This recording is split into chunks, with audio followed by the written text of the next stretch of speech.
Assalamualaikum warahmatullahi wabarakatuh.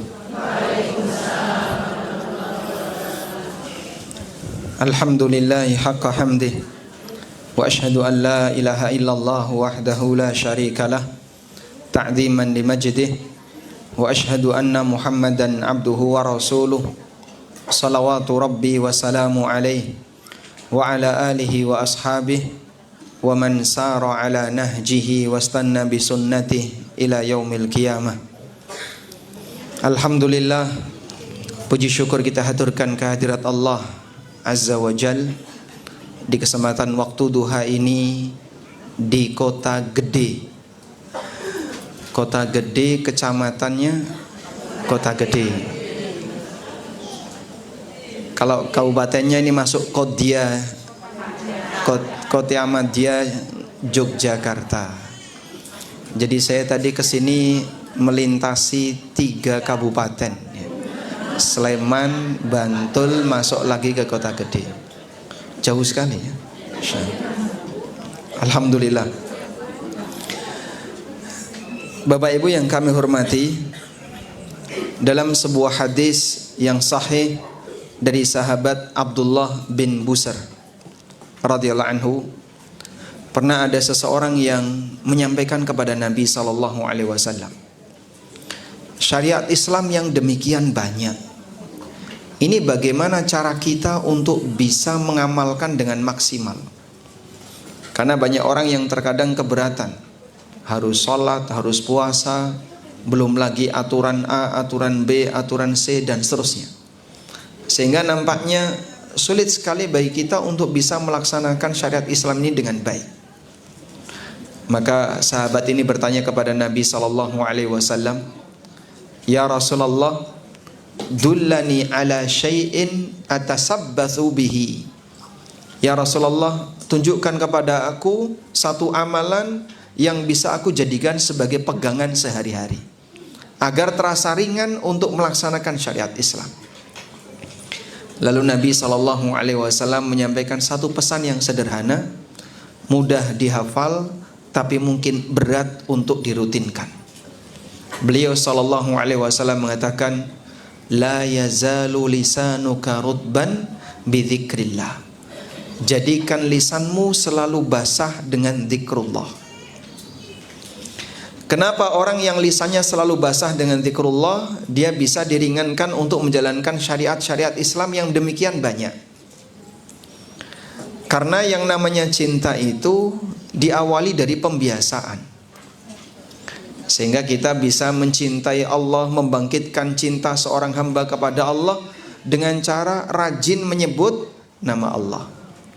Dengan dermimil dzikir, memperbanyak nyebut nama Allah dalam kalimat-kalimat thayyibah, ini akan bisa memicu cinta seorang hamba kepada Allah.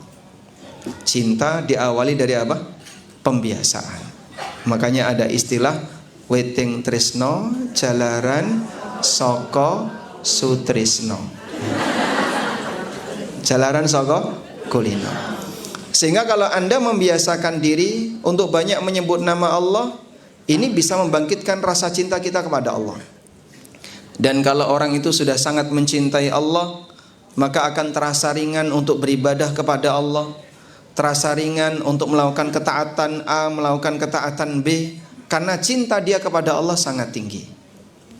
Makanya kita sarankan ya, apa yang seharusnya dilakukan oleh jamaah ketika sedang menunggu ustadz? Arisan, COD-an, tawar-menawar barang, janjian makan, janjian mau healing bareng, apalagi? Subhanallah. Ini jumlahnya berapa, Mas? Ada sampai 1000? Gak sampai. Tapi kayaknya suaranya seperti 2000 orang. Ributnya Masya Allah. Makanya mungkin sebagai pembelajaran ya, coba dalam situasi walaupun ini tidak di masjid, mungkin dengan pembiasaan ketika kajian belum dimulai Anda berzikir atau membaca buku yang sudah ada di depan masing-masing, agar nanti bisa lebih maksimal kita belajar. Baik, Kita mau mengkaji buku yang judulnya Mata Menata Wanita. Ini untuk yang ketiga buku ini dibedah. Pertama, bedah buku ini diselenggarakan oleh Majelis Taklim Mutia. Yang kedua, buku ini kami bedah di Jakarta belum lama ini, akhir dari bulan Desember. Kemudian kali ini di masjid atau di Majelis Taklim Solihah Sofia. Mana? Sofia Solihah. Baik. Dan barangkali ada sebagian di antara peserta yang sudah mengikuti sebelumnya. Kok materinya sama? Tidak masalah, karena ilmu itu diulang, tidak ada istilah membosankan. Kalau dagelan diulang, dengar pertama terkesan lucu, dengar kedua sudah hambar. Tapi kalau ilmu ketika diulang, pertama didengar menarik, kedua didengar makin menarik. Sekarang kita akan lihat di pengantar. Bani Israel gagal dengan ujian pertamanya, disebabkan karena mereka tidak bisa mendidik wanita. Sebagaimana disebutkan dalam hadis dari Abu Sa'id Al-Khudri radhiyallahu anhu, Nabi SAW pernah bersabda, "Fattaqud dunya wattaqun nisa." Waspadalah kamu ketika berinteraksi dengan dunia. Waspadalah kamu ketika berinteraksi dengan dunia. Wattaqun nisa, dan waspadalah ketika berinteraksi dengan lawan jenis, dengan wanita. Ini kok mati kenapa? Ini tadi bisa nyala. Coba Mas. Fa inna awwala fitnati bani Israila kanat fin nisa. Karena fitnah pertama kali yang dialami oleh Bani Israel disebabkan mereka gagal dalam mendidik wanita. Maka wanita mendapatkan porsi lebih serius untuk dididik dalam Islam, agar pengalaman pahit yang pernah dialami oleh Bani Israel tidak berulang terjadi. Ya, sehingga gara-gara fitnah wanita mikrofonnya mati ya. Bukan maksud itu. Ini kok mati? Kesenggol nggak tadi? Enggak. Oh, enggak. Bismillah.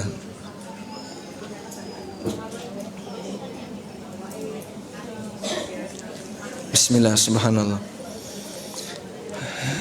Ini ada Bismillah, subhanallah.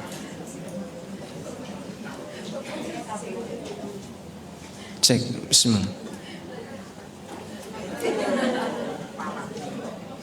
Bismillah. Oke, nyuwun sewu Pak. Belum bisa. Sudah keluar suara yang di sini? Belum. Nah, monggo. Serahkan kepada ahlinya. Monggo Pak, jenengan teng mriki.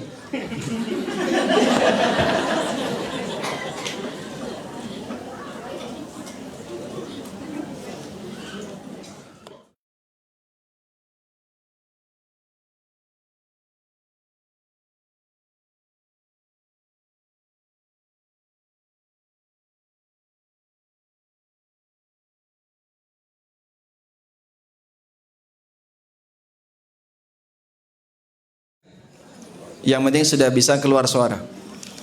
Jadi agar pengalaman pahit sejarah yang pernah dialami oleh Bani Israel tidak berulang pada umat Nabi Muhammad SAW, maka wanita mendapatkan porsi pendidikan yang lebih dibandingkan laki-laki. Karena itu Allah Subhanahu wa taala mengingatkan di surat Al-Hujurat. Ya, coba Anda buka surat Al-Hujurat. Allah Subhanahu wa taala berfirman,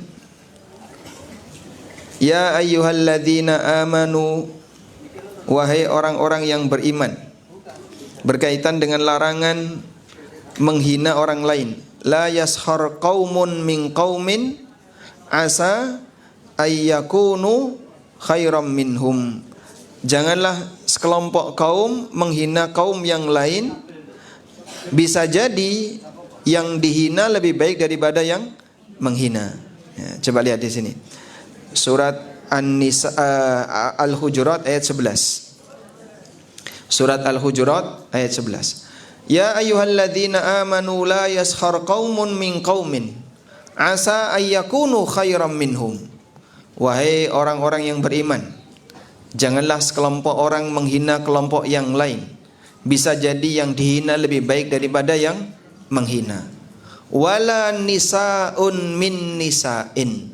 Dan jangan sampai wanita menghina wanita yang lain. Asa ayyakunna khairam minhun. Bisa jadi wanita yang dihina,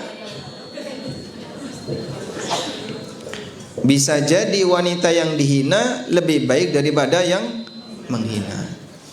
Maksudnya begini. Di surat Al-Hujurat ayat 11, Allah Subhanahu wa taala menyebutkan tentang larangan satu kaum jangan menyerang kaum yang lain. Begini ya. Satu kaum jangan menghina kaum yang lain. Lalu Allah mengatakan wanita jangan menghina wanita yang lain. Padahal wanita ini kan bagian dari kaum. Iya enggak? Karena kaum itu mencakup laki dan perempuan. Ini yang disebutkan oleh para ulama dzikrul khas ba'dal am. Disebutkan konteks yang lebih sempit, disebutkan objek yang lebih sempit setelah disebutkan objek yang cakupannya lebih luas. Kita ulang ya. Di sini Allah Subhanahu wa taala mengatakan, janganlah satu kaum menghina kaum yang lain, dan jangan pula wanita menghina wanita yang lain. Padahal yang namanya wanita itu kan bagian dari apa? Kaum. Karena kaum itu sekelompok masyarakat mencakup laki dan perempuan. Tapi di sini diulang oleh Allah, janganlah wanita menghina wanita yang lain. Ini yang disebut apa tadi? Dzikrul khas ba'dal am. Menyebutkan redaksi yang lebih khusus, yang lebih sempit cakupannya, setelah disebutkan redaksi yang lebih umum, lebih luas cakupannya. Dan ketika ada bentuk dzikrul khas ba'dal am, menyebutkan yang lebih khusus setelah penyebutan yang lebih umum, menunjukkan adanya perhatian lebih untuk yang dikhususkan tadi. Dipahami ya? Nah, ternyata yang dikhususkan ini siapa? Wanita. Ini membuktikan bahasanya pendidikan untuk wanita diberikan lebih dalam syariat agama Islam agar tidak terjadi potensi pelanggaran sebagaimana yang pernah terjadi di kalangan Bani Israel. Sejarah buruk tentang umat masa silam diceritakan oleh Nabi SAW baik dalam Al-Quran maupun hadis beliau, agar menjadi peringatan bagi umat Nabi Muhammad SAW, kau jangan ikutan seperti mereka. Makanya kita nggak boleh untuk tiru-tiru Yahudi dan Nasrani.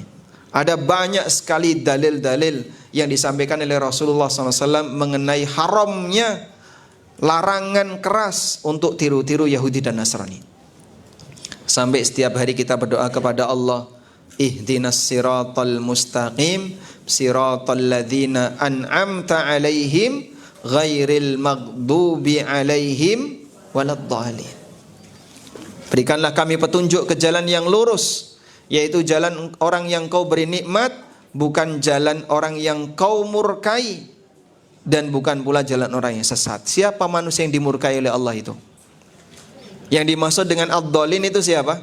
Yang dimaksud dengan al-maghdub alaihim itu siapa? Yahudi. Sedangkan yang dimaksud dengan ad-dhalin Nasrani. Kita berdoa kepada Allah agar tidak dikumpulkan bersama al-maghdub alaihim, manusia yang dimurkai. Ini adalah Yahudi. Tafsir ini dari mana Pak? Dari Nabi SAW. Sehingga ini termasuk tafsir Nabawi. Sedangkan ad-dhalin, yang dimaksud dengan ad-dhalin adalah Nasrani. Maka kaum muslimin jangan ikutan Yahudi dan Nasrani, sebab mereka ini manusia yang dicela oleh Allah Ta'ala dalam Al-Fatihah. Dan bahkan kita diminta untuk berdoa kepada Allah dalam sehari semalam minimal 17 kali, kau berlindung dari potensi jahat mereka. Makanya saya mau tanya, boleh nggak muslim mengucapkan selamat Natal? Tolong dicatat baik-baik ya. Nyatetnya jangan di kertas, di hati. Muslim dilarang mengucapkan selamat hari raya orang lain. Karena kita punya perayaan sendiri. Walaupun kita nggak boleh ganggu orang lain ketika merayakan aneka perayaan agamanya, tapi memberikan ucapan selamat ini masuk larangan. Baik. Selanjutnya, mewaspadai fitnah karena wanita dimulai dari edukasi dan memberi pembelajaran kepada mereka tentang aturan syariat bagi para wanita. Karena alasan inilah buku ini ditulis untuk dijadikan sebagai modul workshop sehari woman class. Jadi kita buat satu kelas khusus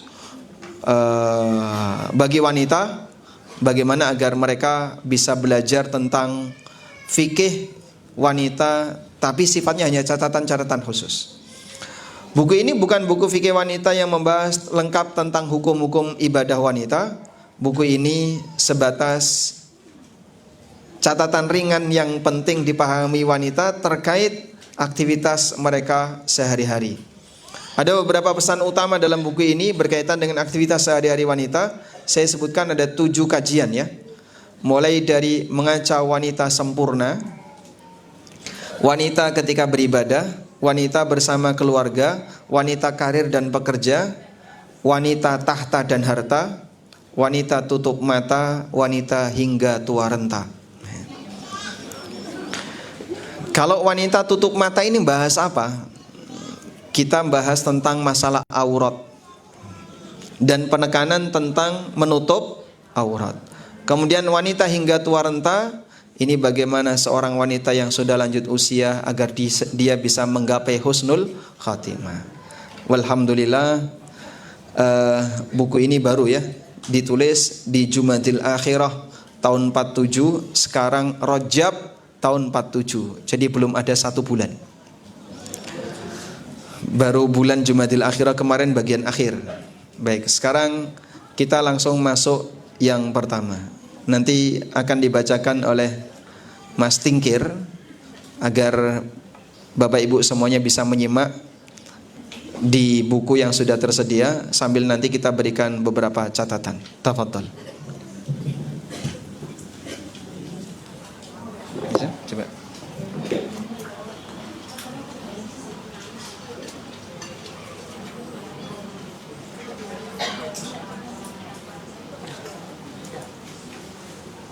Nah, baca dulu aja. Tak musik. Syukur.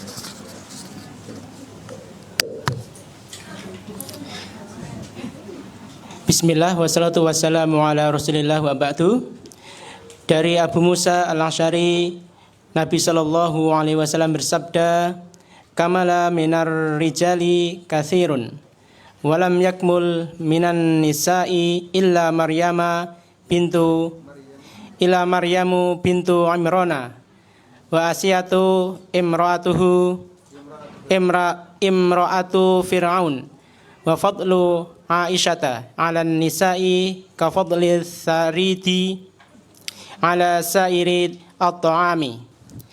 Banyak laki-laki yang mencapai kesempurnaan, tetapi tidak ada perempuan yang mencapai kesempurnaan kecuali Maryam binti Imran dan Asiyah istri Firaun. Dan keutamaan Aisyah dibandingkan para wanita lainnya adalah seperti keutamaan makanan sarid dibandingkan seluruh jenis makanan. Hadis Bukhari 3769 dan Muslim 2431. Lanjut.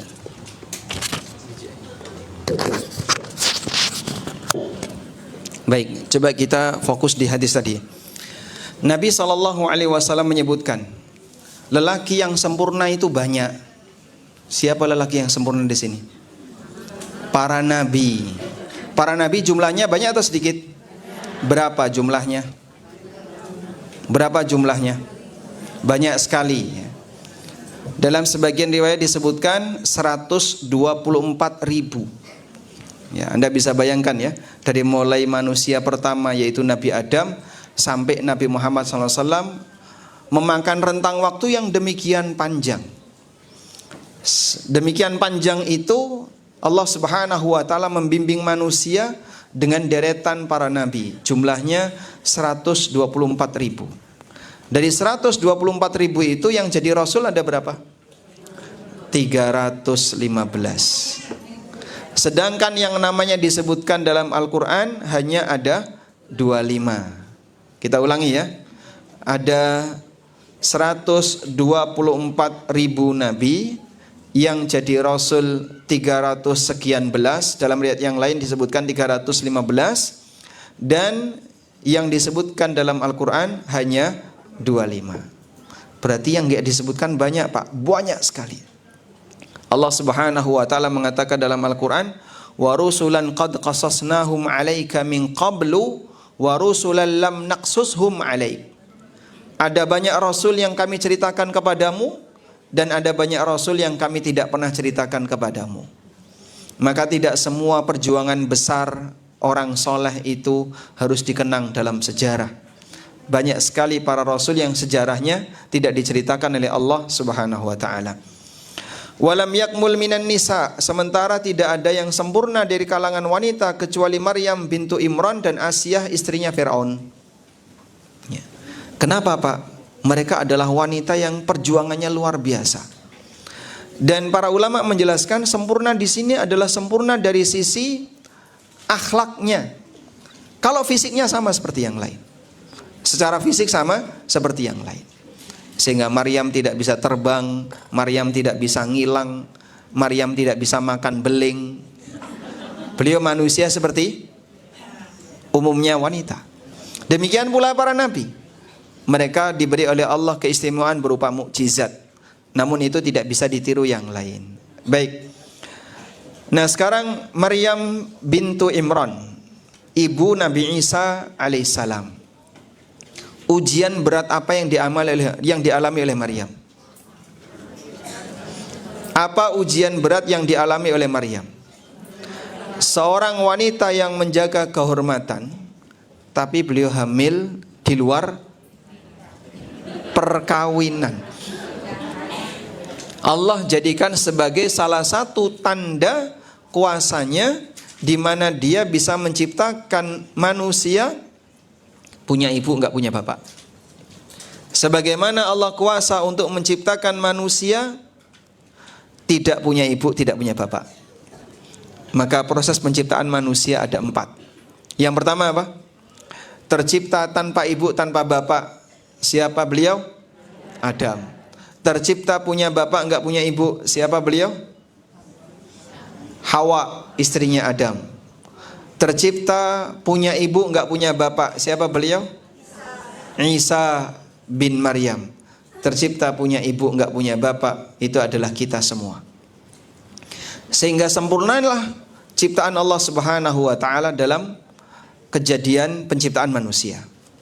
Nah, berkaitan dengan fenomena Maryam, manusia terpecah menjadi 3 agama. Yang pertama, mereka mengatakan Maryam berzina. Sehingga mereka menuduh Nabi Isa itu anak hasil zina. Maka mereka mengatakan Nabi Isa tidak layak jadi nabi karena anak hasil zina enggak boleh jadi nabi. Ini keyakinan Yahudi. Allah sebutkan dalam Al-Quran, wa qaulihim ala Maryama buhtanan azima. Dan mereka telah menuduh Maryam dengan tuduhan yang besar, yaitu mengatakan Maryam berzina. Yang kedua, ada yang mengatakan bahwa Maryam wanita suci. Dia tidak pernah kawin dengan manusia sama sekali. Dan Nabi Isa terlahir karena Allah sebagai bapaknya. Maka dia meyakini adanya Tuhan Trinitas. Tuhan Bapa, Tuhan Ibu, dan Tuhan Anak. Dan dalam Al-Quran Allah telah menegaskan manusia yang punya keyakinan seperti ini telah kafir. Laqad kafara alladhina qalu innallaha thalithu thalatha. Sungguh telah kafir orang yang mengatakan Allah adalah salah satu dari 3 unsur Trinitas. Ya. Nah, mereka kesulitan untuk memahami bagaimana mungkin agar ada manusia yang terlahir tidak punya bapak, kalau bukan bapaknya adalah Allah. Dan Allah Subhanahu wa taala telah membantah dalam Al-Qur'an, lam yalid wa lam yulad. Dia tidak beranak dan tidak punya bapak.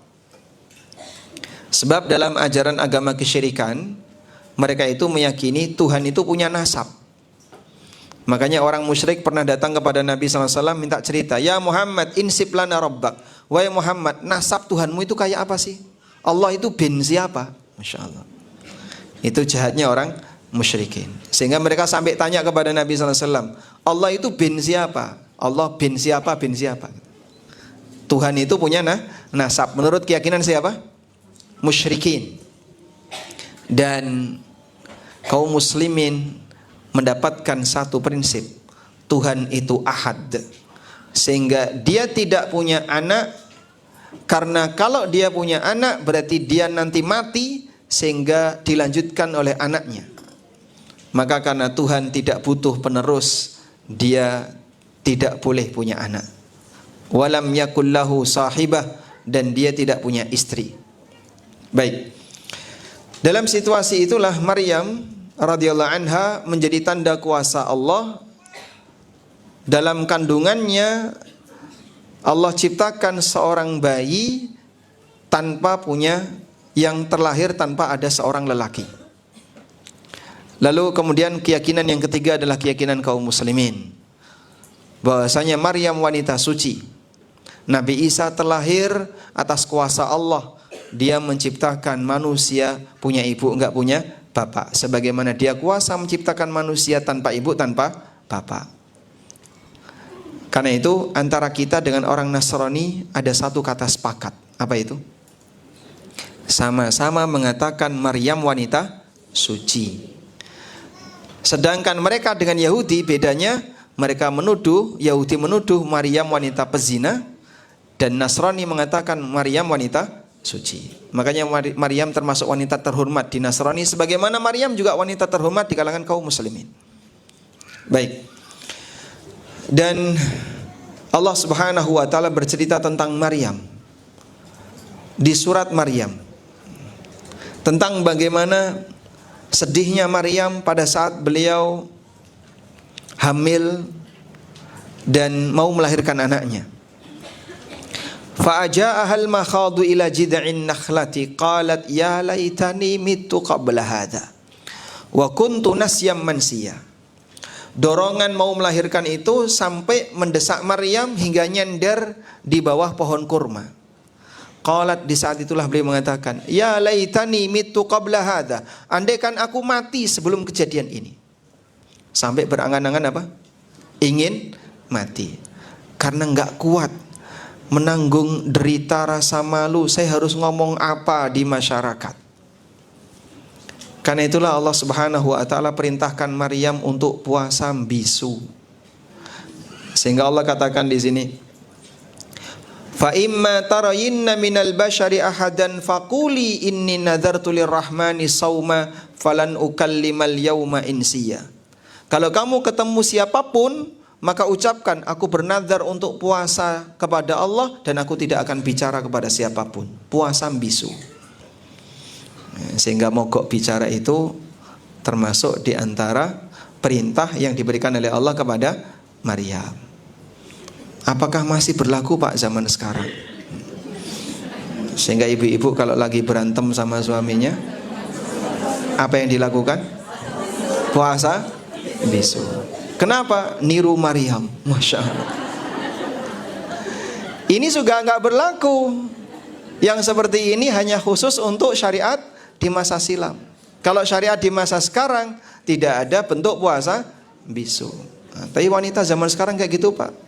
Begitu lagi punya masalah sama suaminya, langsung melebu kamar, dikunci, blesek, mengkurep, merem, mogok bicara. Taib. Kenapa Maryam diperintahkan oleh Allah untuk diam? Karena percuma saja beliau bicara menjelaskan gak bakalan ada yang bisa percaya. Maka beliau perintahkan, nanti kalau kamu ketemu siapapun jangan bicara. Nah, di sini ada satu mukjizat atau satu karomah yang Allah berikan kepada Maryam. Wa huzzi ilaiki bijid'in nakhlati tusaqitu alaiki rutaban janiyya. Lihat di ayat 25. Goyangkanlah batang pohon kurma ini. tusaqit alaiki, maka akan berjatuhan kepadamu rutoban janiya, rutob yang matang. Rutob itu apa? Kurma muda. Kurma muda dengan kurma tua lebih sulit mana untuk rontok? Yang muda. Tapi subhanallah, Maryam yang hamil, ketika beliau menggoyangkan pohon kurma itu bergoyang sampai rontok rutop-rutopnya. Coba misalnya bapak-bapak lelaki yang kuat disuruh goyang pohon kelapa, bukan pohon kelapa yang goyang, dia yang bergoyang. Kok Maryam bisa, Pak? Ini mukjizat. Sehingga bisa nggak wanita hamil tua zaman sekarang mau niru seperti ini? Datang ke pohon kelapa terus digoyang-goyang, kamu ngapain? Niru Maryam. Ya, kamu nggak perlu seperti itu. Karena ini adalah atau karomah.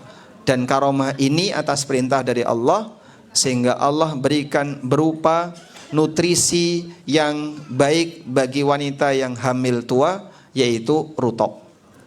Ya, makanya ibu-ibu yang sedang hamil tua bolehlah makan rutop, karena ini salah satu di antara nutrisi yang dipilihkan oleh Allah untuk Maryam. Rutop itu adanya kapan, Pak?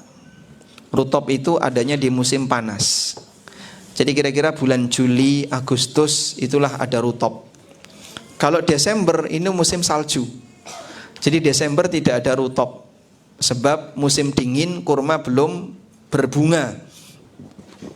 Kurma baru berbunga kalau sudah musim panas. Makanya menyebut bahwasanya Nabi Isa lahir di bulan Desember ini salah tanggal. Ya.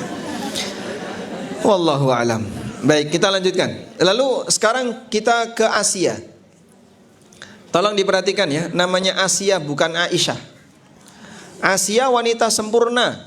Kenapa beliau wanita sempurna? Ujian yang diberikan oleh Allah kepada Asia luar biasa. Saat Nabi Musa alaihissalam berdakwah, Asia beriman kepada Musa. Maka ketika itu ada dua pilihan. Pilihan pertama, bertahan menjadi permaisurinya Fir'aun, bisa menikmati istana dan berikut seluruh fasilitasnya. Tapi syaratnya satu, kufur kepada Musa. Pilihan yang kedua, beriman kepada Musa, namun dia harus dikeluarkan dari istana. Gagal untuk jadi permaisuri, tidak bisa menikmati indahnya fasilitas negara, bahkan dia harus dihukum sampai mati. Tapi subhanallah, wanita mulia ini pilih yang mana? Yang kedua. Sehingga beliau rela, nggak apa-apa, nggak jadi permaisurinya Fir'aun. Tidak masalah tidak menikmati fasilitas negara, tidak masalah harus dihukum, bahkan walaupun sampai mati. Maka beliau berdoa kepada Allah Subhanahu wa Ta'ala, wabnili indaka baitan fil jannah wa najjini min fir'auna wa amalihi wa najjini minal qaumidz zalimin. Buatkan untukku ya Allah sebuah istana di surga. Aku kehilangan istana di dunia, maka aku minta kepadamu untuk bisa mendapatkan istana di surga. Nah, seperti itulah cara untuk ngelerem batin. Kalau kita tidak memiliki sebuah kenikmatan di dunia, mintalah kepada Allah di surga. Contoh ya, misalnya apa yang membuat manusia itu tidak bahagia? Ketika dia mengharapkan apa yang tidak dia miliki. Tetangganya punya, dia enggak punya, ya. Saudaranya punya, tapi dia enggak punya. Lalu bagaimana caranya agar kita bisa meredam keinginan batin yang terlalu tinggi itu? Lihatlah kepada yang lebih rendah daripada kamu, jangan lihat kepada yang lebih tinggi. Maka dalam urusan dunia Nabi SAW menyarankan, unduru ila man huwa asfala minkum. Lihatlah kepada yang lebih rendah daripada kamu, jangan lihat kepada yang lebih tinggi. Fa huwa ajdaru alla tazdaru ni'matallahi alaikum, agar kamu tidak meremehkan nikmat Allah. Sehingga kalau lihat orang, lihatlah ke arah sepatunya. Bukan kayak gitu maksudnya, Pak. Oh ya, maksudnya adalah lihat kepada orang yang derajatnya lebih rendah. Tujuannya apa tadi? Apa tujuannya? Kalau Anda menjawab bersyukur, ini salah. Manusia dalam menyikapi nikmat ada 3 tingkatan. Tingkatan yang tertinggi syukur. Tingkatan di bawahnya hambar. Tingkatan paling rendah meremehkan. Yang diminta Nabi SAW, lihatlah kepada yang lebih rendah dibandingkan kamu dalam masalah nikmat dunia. Tujuannya agar kamu tidak meremehkan nikmat yang telah kau miliki. Karena kalau orang sudah nggak bisa bersyukur, minimal jangan sampai meremehkan. Apa yang terjadi ketika meremehkan? Dia mungkin sambil menghina nikmat yang Allah berikan kepadanya, melecehkan nikmat yang telah Allah berikan kepadanya, dan seterusnya. Contoh sederhana ya. Barangkali hal ini juga perlu diwaspadai. Dilakukanlah reuni sekolah setelah 30 tahun gak ketemu. Sudah? Begitu pulang, istrinya langsung batin. Bojoku kok wis tua. Kenapa dia sampai batin seperti itu? Ya? Ngelirik bojone kancane. Gitu kan? Sehingga dulu kita satu kelas, kita satu bangku, tapi kayak wis tua. Itu disebabkan karena dia melihat nikmat yang dimiliki oleh orang lain. Makanya tolong diwaspadai ya, ketika berinteraksi dengan orang lain, ini bisa menyebabkan orang itu hatinya terpengaruh karena dia melihat nikmat orang lain, rumput tetangga terlihat lebih hijau. Ya. Selanjutnya, nah kalau kita mengalami seperti itu, mintalah kepada Allah, ya Rabbi, kalaupun saya tidak punya A, saya tidak punya B, saya tidak punya C, aku minta kepadamu, berikan kepadaku yang lebih daripada ini ketika kelak di yaumil qiyamah. Sehingga ngelerem hati kita agar tidak terlalu bernafsu dengan apa yang dimiliki oleh orang lain. Sekarang langsung kita masuk pada catatan yang pertama, wanita ketika beribadah. Nah, fadhal.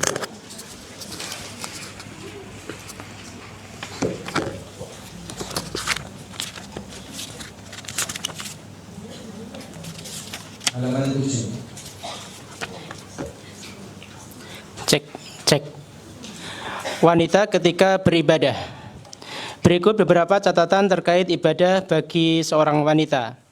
Pertama, wanita mendapat perintah ibadah sebagaimana lelaki, karena semua manusia diciptakan untuk beribadah kepada Allah sebagaimana Allah berfirman, "Wa ma khalaqatul jinna wal insan illa liya'budun." Dan tidaklah aku menciptakan jin dan manusia melainkan agar mereka beribadah kepadaku.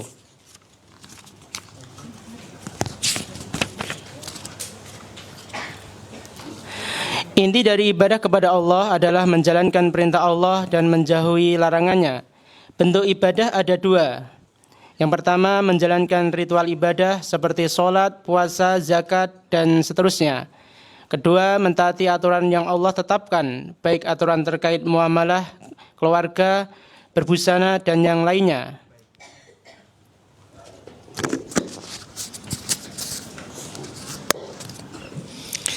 Wanita diperintahkan untuk beribadah, sebagaimana lelaki juga diperintahkan untuk beribadah. Dalil tentang ini ayat yang mungkin sudah sering kita baca ya. Wa ma khalaqtul jinna wal insa illa liya'budun. Tidaklah aku ciptakan jin dan manusia kecuali agar mereka beribadah kepadaku. Dan inti dari ibadah menjalankan perintah Allah. Maka malaikat sujud kepada Adam itu beribadah kepada siapa? Kenapa kepada Allah? Karena yang memerintahkan malaikat untuk sujud kepada Adam adalah Allah. Sehingga yang dilakukan oleh malaikat ketika dia sujud kepada Adam, hakikatnya dia menjalankan perintah Allah. Lalu ibadah itu bentuknya ada dua. Ada ibadah yang bentuknya menjalankan ritual, dan ada ibadah yang bentuknya mentaati aturan. Pertanyaannya, lebih berat mana? Ibadah pertama atau kedua? Saya ulangi ya. Ibadah ada berapa? Yang pertama, menjalankan ritual seperti sholat, puasa, baca Quran, dzikir, yasinan, tahlilan. Itu semuanya ibadah ritual. Yang kedua, ada ibadah bentuknya taat aturan. Yang halal dia ambil, yang haram dia tinggalkan, yang riba dia jauhi, yang terlarang dia tinggalkan. Itu namanya ibadah apa? Taat aturan. Mana yang lebih berat, ibadah pertama atau kedua? Kenapa Anda jawab yang kedua? Ya, nyatanya banyak yang melanggar. Kenyataannya banyak yang melanggar. Sehingga nomor 2 ini lebih berat daripada yang pertama. Contohnya apa? Ada wanita yang umroh tanpa mahram. Berarti apa itu? Dia ibadah ritual tapi melanggar aturan. Ada lagi misalnya wanita yang iktikaf tapi nggak izin suaminya. Apa itu? Dia ibadah ritual tapi melanggar aturan. Loh, ini kan ibadah Pak Ustadz. Ya, itu ibadah ritual. Tapi ibadah yang kau lakukan ketika melakukan ritual ini dalam keadaan kau melanggar aturan. Dan bisa jadi ibadah ritual yang dilakukan dengan melanggar aturan nggak ada nilainya, dianulir. Apa dalilnya Pak? Kita sebutkan dalilnya. Anda catat, nggak ada di buku ya. Ditulis ya. Ibadah ritual namun orangnya tidak taat aturan bisa jadi tidak dinilai. Berat ya? Berat. Dalilnya 1.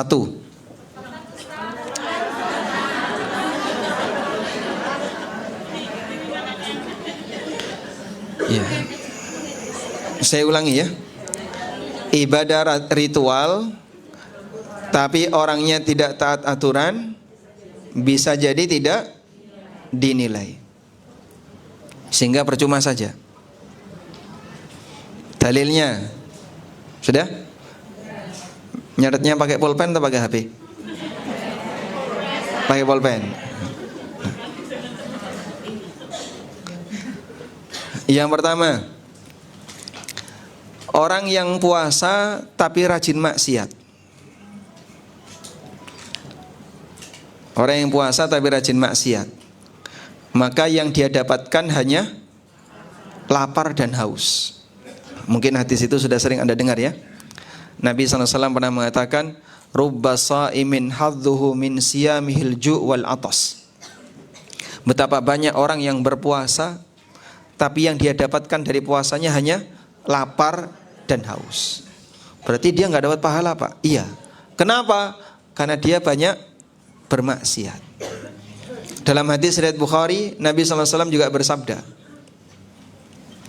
"Man lam yada' qaulaz zur wal amala bihi fala hajata lillah min ayyada'a ta'amahu wa syarabah."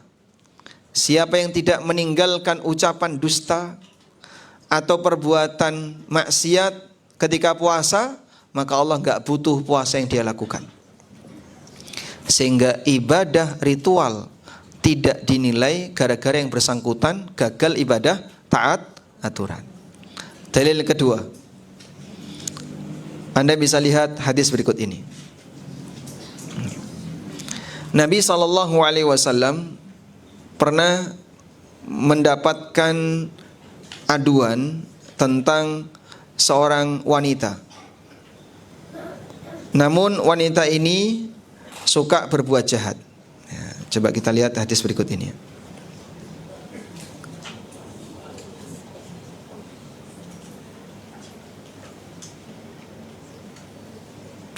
Wa dzukira la khaira fiha. Ya.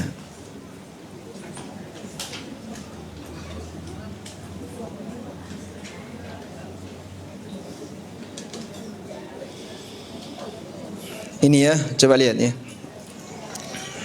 Dari Abu Hurairah radhiyallahu anhu, Nabi SAW pernah mendapatkan aduan dari sahabat. Ya Rasulullah, ada seorang wanita tasumun nahar wa taqumul lail. Siangnya dia puasa, malamnya dia tahajud. Wa tu'dhi jiranaha, tapi dia suka menyakiti tetangganya. Qala, kata Nabi SAW, hiya finnar, dia di neraka. Jadi rajin puasa, rajin tahajud, nyemplung neraka. Kenapa terjadi?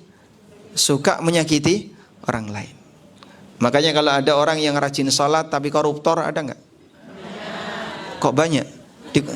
Di kota gede banyak kayak gitu. Ada orang yang rajin haji, rajin umroh, tapi dia suka berbuat maksiat. Banyak. Bahkan dia mungkin bermaksiat di tanah suci. Mohon dicatat baik-baik. Ibadah ritual gak ada artinya jika yang bersangkutan tidak taat aturan. Maka jangan dikira saya sudah banyak tahajud, saya sudah punya puasa sunnah, tapi dia gak bisa jaga lisannya. Senengannya gerenengi tonggone. Ya. Kalau ibu-ibu masa silam ya, begitu sudah selesai resik-resik, selesai masak, terus dia dolan ke tempat tetangga. Ngapain? Petan. Apa yang dicari ketika petan? Tumone tanggane. Sehingga dia ngerenengi tonggo kanan, tonggo kiwa, dan seterusnya. Makanya bahaya kalau orang itu suka bergaul dengan orang lain tapi tidak bisa jaga lisan. Itu konteks dulu. Sekarang kutu sudah tidak ada, Pak. Tapi gerenengan yang nganggo HP. Ini rajin ibadah ritual tapi gagal ibadah taat aturan. Makanya tidak semua bentuk ibadah ritual itu hebat bagi sebagian orang. Karena terkadang ada orang yang dia bisa melakukan ibadah ritual tapi kenyataannya dia gagal ibadah taat aturan. Sudah? Dalil yang ketiga. Ya? Yang pertama kan puasa tadi. Yang kedua hadis ini tadi ya. Ada wanita yang rajin puasa, rajin tahajud, tapi dikatakan Nabi sallallahu alaihi wasallam apa? Masuk neraka. Penyebabnya apa? Suka menyakiti tetangga. Yang ketiga. Dalil ketiga ya. Iblis itu dulu rajin ibadah ritual. Tapi begitu dia nggak taat aturan, hilang semuanya. Iblis itu dulu rajin ibadah ritual. Apa buktinya? Sampai dia dikumpulkan bersama malaikat. Sehingga saking rajinnya dia beribadah, sampai kumpulnya iblis itu bukan dengan jin. Iblis itu jin atau malaikat? Jin. Apa dalilnya? Terbuat dari api. Sehingga saat dia ditanya oleh Allah, kenapa kau enggak mau sujud kepada Adam ketika aku perintahkan? Apa jawab iblis? Ana khairum minhu, khalaqtani min narin wa khalaqtahu min tin. Aku lebih baik daripada Adam. Kau ciptakan aku dari api dan kau ciptakan Adam dari tanah. Maka dia sendiri mengakui kalau dirinya dari api. Sehingga dia jin bukan malaikat. Kalau malaikat tercipta dari apa? Cahaya, bukan api. Baik. Begitu iblis gak mau nurut sama perintah Allah, langsung diusir dari surga dan semua ketaatannya gak diberlakukan. Maka sampai kiamat dia selalu dalam posisi kafir dan nanti akan kekal di neraka. Baik, kita lanjutkan sekarang. Lanjut. Yang kedua, pesan perintah dan larangan itu ada dalam penjelasan Al-Quran dan hadis Nabi Sallallahu Alaihi Wasallam. Karena itu, setiap orang berkewajiban untuk belajar agar dia bisa mengenali apa saja tugas dia sebagai seorang hamba. Allah berfirman, "Utlu ma uhiya ilaika minal kitab." Bacalah kitab yang diwahyukan kepadamu. Kemudian juga firman Allah, "Wa anzalna ilaika dzikra litubayyina lin-nasi ma nunazzila ilaihim." Manuzzila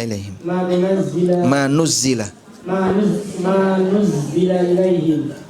Dan kami turunkan kepadamu al-zikr, yaitu Al-Quran, agar kamu menjelaskan kepada manusia apa yang telah diturunkan kepada mereka. Dari Anas bin Malik, Nabi SAW bersabda, Talabul ilmi faridatun ala kulli muslim.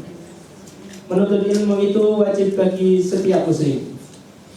Setiap muslim wajib belajar untuk bisa mengenali apa saja yang menjadi tugas dan kewajibannya sebagai seorang hamba Allah.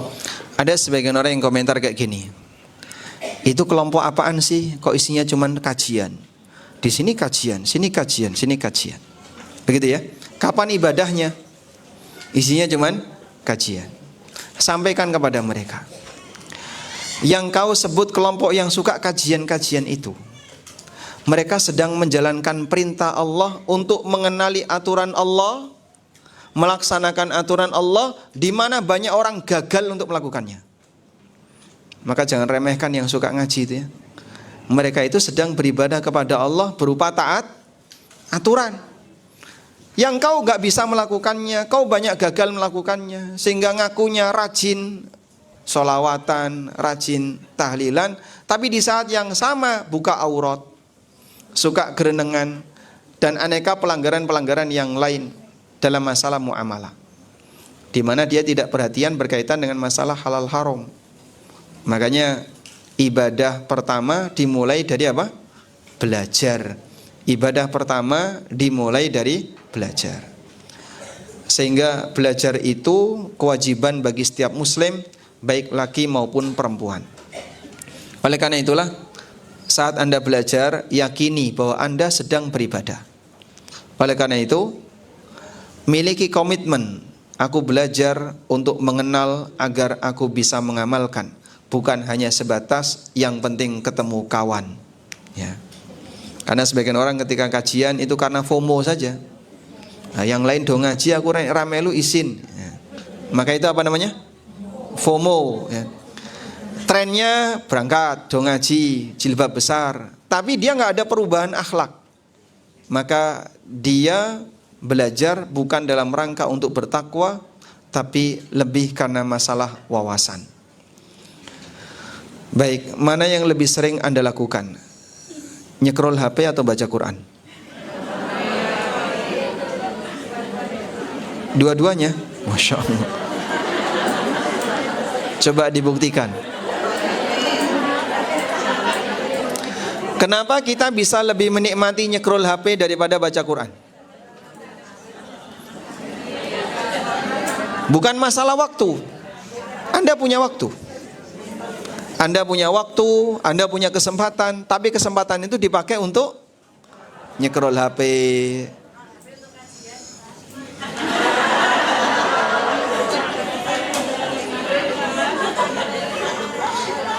Itu jawaban teori. Kenyataannya nyekrol HP untuk hiburan, bukan untuk kajian. Jadi kenapa orang begitu bisa menikmati nyekrol HP, tapi dia tidak bisa menikmati baca Quran? Sehingga kalau baca Quran itu rasanya kok suwe, tekan-tekan pucuk. Sampai orang kalau baca Quran kan gini ya, sampai sini ya, ditulok kurang piro, wah masih 5 lembar.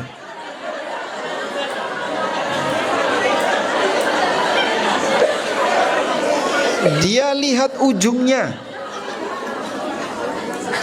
karena dia nggak betah. Tapi kalau orang nonton sinetron atau nonton sesuatu, masih lama dia nikmati. Begitu sudah sampai ujung, kok udah mau selesai. Subhanallah. Disitulah sebenarnya yang bermasalah adalah hati. Kenapa hati kita tidak bisa menikmati kalamullah? Karena itu sahabat Utsman bin Affan radhiyallahu anhu pernah mengatakan, tulis ya, lau khasha'at qulubuna ma syabi'at min kalami rabbina. Saya ulangi ya, lau khasha'at qulubuna ma syabi'at min kalami rabbina. Sudah ditulis? Jika hati kita khusyuk,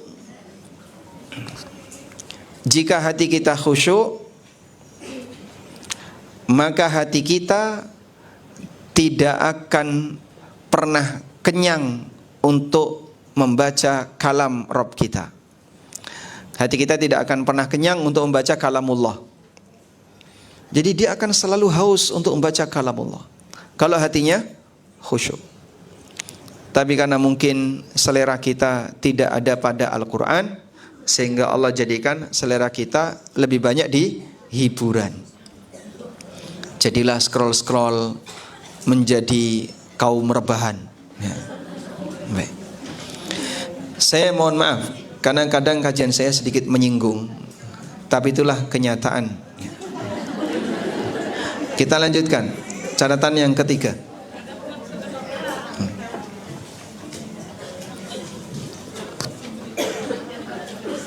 Cek.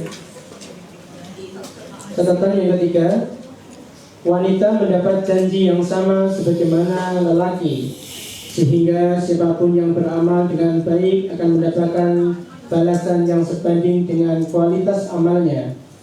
Allah berfirman, "Wa may ya'mal minas solihati min dzakarin aw untha wa huwa mu'min, fa ulaika yadkhuluna al-jannah wa la yuzlamuna naqira." Dan siapa saja yang mengerjakan amal-amal soleh, baik laki-laki maupun perempuan, dalam keadaan beriman, maka mereka itu akan masuk surga dan mereka tidak akan dizalimi sedikit pun.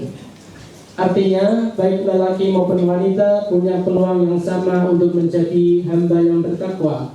Tidak ada istilah bahwa pahala wanita setengah lelaki. Bisa jadi wanita solehah yang bertakwa mendapatkan derajat di surga yang lebih tinggi dibandingkan lelaki yang kurang bertakwa. Baik. Kalau istilah 1:2 itu hanya berlaku di mana, Pak? Pembagian warisan. Kalau amal soleh, ya laki dan perempuan punya peluang yang sama. Sehingga tidak ada istilah ganjarane wong wedok setengahnya wong lanang, tidak ada. Pahala perempuan itu setengahnya laki-laki, tidak ada istilah demikian.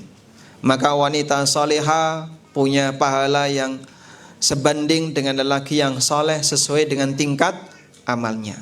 Bahkan seorang Aisyah radhiyallahu anha bisa jadi lebih unggul dibandingkan jutaan lelaki di zaman sekarang. Seorang Khadijah radhiyallahu anha, istri Nabi SAW, lebih hebat, lebih unggul, lebih bertakwa dibandingkan ribuan dan jutaan lelaki di masa sekarang. Karena dalam masalah ketaatan dan takwa tidak ada istilah perbedaan gender, tidak ada ya. Semua punya peluang yang sama. Baik.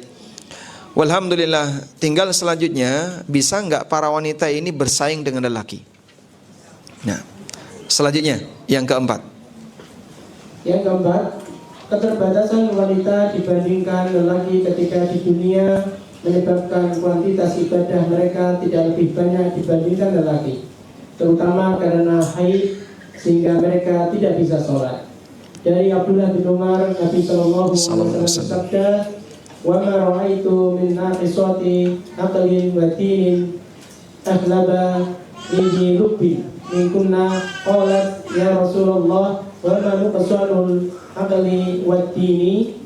Aku tidak pernah melihat kaum yang kurang akal dan agamanya namun mampu mengalahkan laki-laki yang berakal seperti kalian, wahai para wanita. Ada seorang wanita bertanya, "Wahai Rasulullah, apa maksud kekurangan akal dan agama itu?"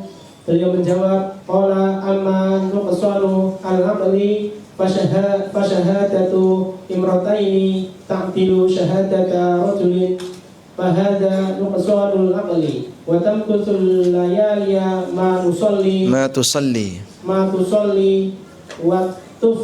wa tuftiru fi ramadhana fahadha nuqsanud dini." Adapun kekurangan akal adalah karena persaksian dua orang wanita sebanding dengan persaksian seorang laki-laki. Itulah yang dimaksud kekurangan akal. Sedangkan kekurangan agama adalah karena kalian tidak sholat beberapa malam ketika haid dan kalian tidak puasa di bulan Ramadan karena haid. Itulah kekurangan agama. Hadis riwayat Muslim. Baik. Jadi kalahnya wanita dibandingkan lelaki di mana? Kuantitas, bukan kualitas.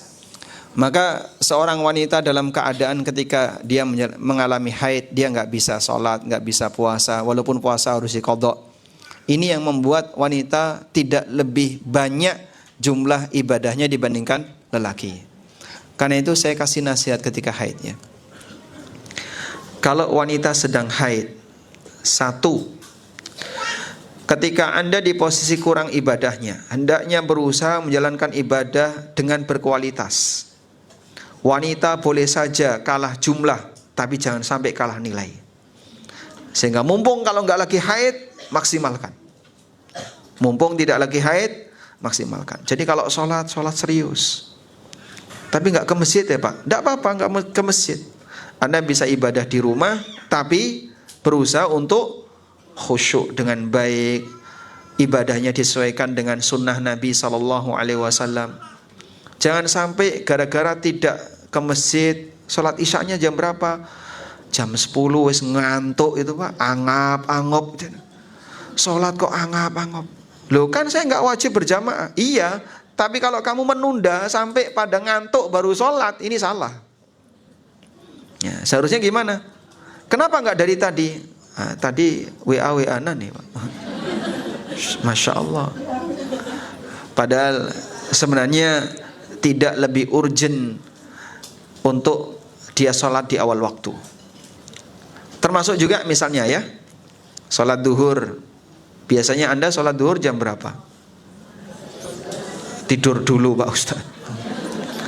Jam 2:30 baru bangun. Masya Allah. Masya Allah. Iya Pak, kalau saya sholat tepat adzan itu ngantuk ya Pak. Akhirnya tidur dulu. Ya sudah, kalau tidur dulu tapi Anda pasang pengaman silahkan. Karena kalau nggak pasang pengaman nanti kebablasan sehingga nggak sholat. Maka perlu pesan sama suaminya kalau ada di rumah, atau sama anaknya, atau sama siapapun yang ada di rumah, alarm nyala, pengaman dipasang. Sampaikan ke mereka, aku tak turusik ya. Nanti kalau nggak bangun-bangun, silahkan dimandikan, dikafani di sana.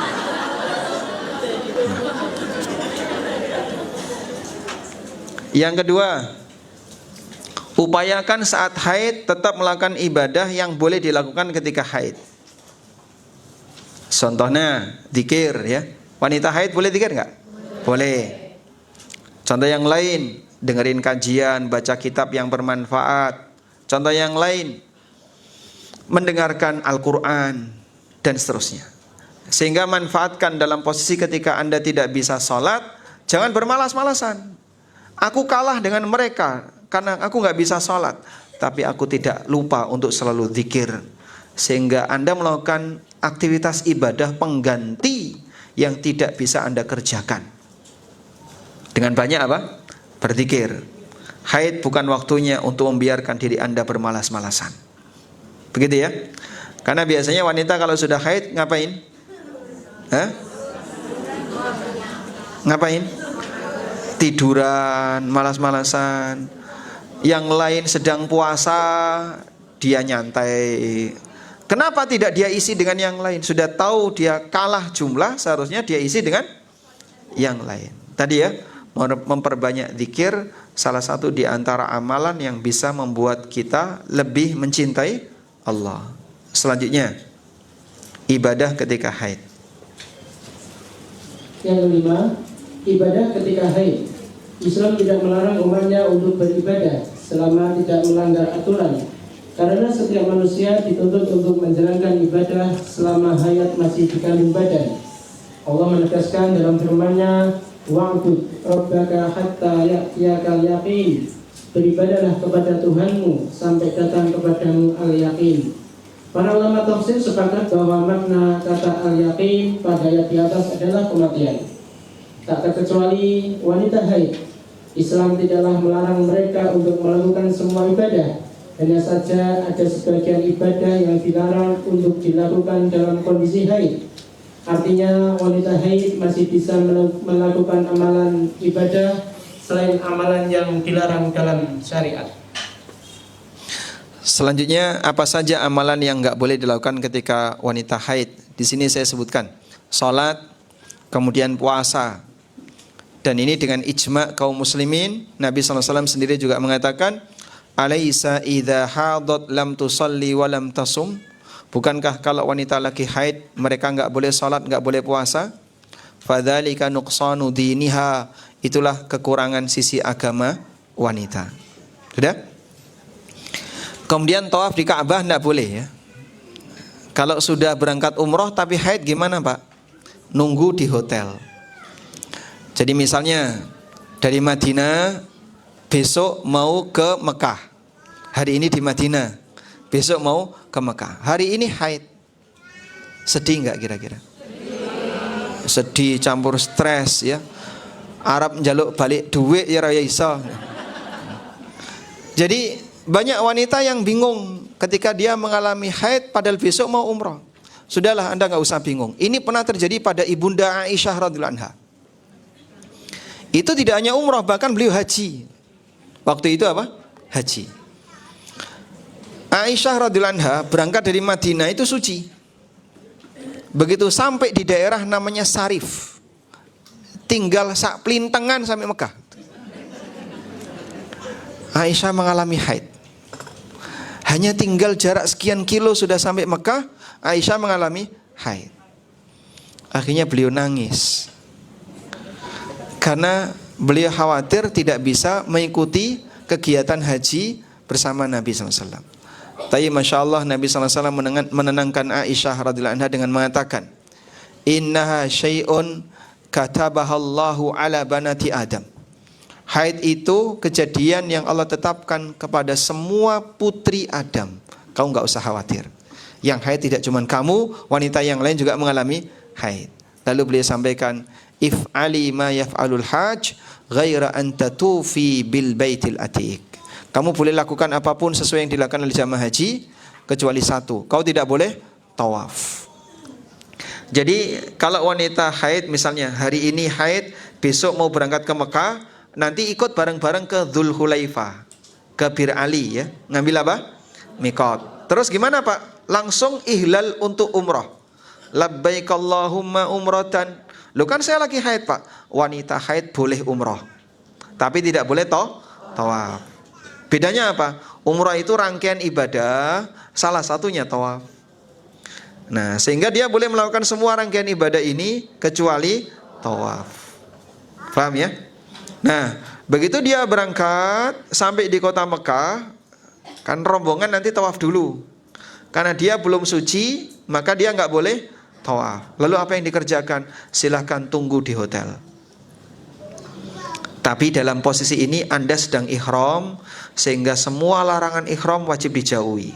Nggak boleh pakai sabun wangi, tidak boleh pakai parfum, boleh mandi tapi tanpa sabun yang harum atau wangian apapun, boleh ganti baju, tapi tidak boleh pakai parfum. Sudah? Nanti setelah haidnya suci, sudah putus, nah silakan nanti tawaf. Selesai tawaf, sa'i, tahallul selesai. Sehingga dia tidak perlu keluar ke miqat lagi. Karena dia sudah berada di mana? Di tanah suci. Baik. Lalu menyentuh mushaf, wanita haid tidak boleh. Mungkin ini sudah sering dijelaskan oleh Ustadz Abdul ya. Jadi saya tidak perlu untuk mengulang. Kemudian iktikaf wanita haid juga nggak boleh. Jumhur ulama, mayoritas ulama mengatakan wanita haid dilarang iktikaf.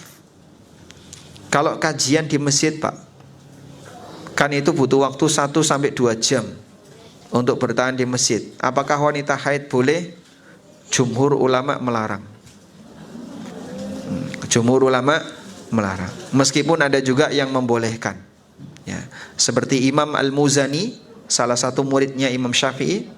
Demikian pula pendapat yang dipilih oleh Ibnu Hazm. Sudah? Kemudian hubungan badan tidak boleh. Nah, sisi yang lain masih banyak yang dibolehkan untuk wanita haid. Seperti membaca Al-Quran tanpa menyentuh lembaran mushaf. Kemudian boleh menyentuh ponsel atau tablet yang ada konten Qur'annya. Karena benda semacam ini tidak dihukumi Al-Quran. Sehingga bagi wanita haid, jika ingin tetap menjaga rutinitas baca Al-Quran, sementara dia tidak memiliki hafalan, maka bisa menggunakan bantuan alat atau komputer. Yang ketiga, berzikir dan berdoa baik terkait waktu tertentu, misalnya zikir setelah adzan, doa setelah makan, memakai baju, masuk toilet dan seterusnya. Tetap dijaga baik-baik. Yang keempat, memperbanyak zikir mutlak, seperti membaca kalimat-kalimat thayyibah, subhanallah, alhamdulillah, Allahu akbar, atau kalimat thayyibah yang lainnya. Yang kelima, belajar ilmu agama, membaca buku-buku Islam, mendengarkan ceramah, bacaan Al-Quran, bersedekah, berinfak, menyampaikan kajian dan yang lainnya. Masih banyak amalan soleh yang bisa dilakukan wanita haid. Baik. Oleh karena itu tidak ada alasan bagi wanita haid untuk ketinggalan dalam beramal. Kalaupun dia nggak bisa sholat, masih ada peluang amal yang lain. Walhamdulillah. Selanjutnya, kita sampai jam berapa? Kalau di 10.30. 10.30. Ini kurang 10 menit. Ya. Hah?